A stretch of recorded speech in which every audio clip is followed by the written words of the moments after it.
আজকে বিভিন্ন সবজি দিয়ে সাদা ভাত নিয়ে বাঙালির যে হালকা রেসিপি ঘরে ঘরে আমাদের তৈরি হয় সেসব নিয়ে বন্ধুদের সাথে কিছুক্ষণের টাইম কাটানোর জন্য চলে এলাম।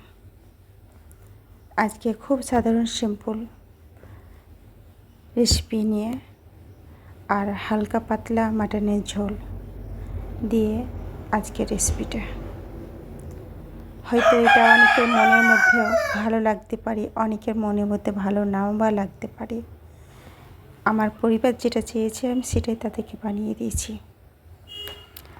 আর এর মধ্যে আমি বড় ভিডিও দিতে পারিনি, কিন্তু আমি অ্যাক্টিভ ছিলাম। শর্ট নিয়ে আমি ছিলাম, সম্পূর্ণ আমি জিরো রাখিনি চ্যানেলকে।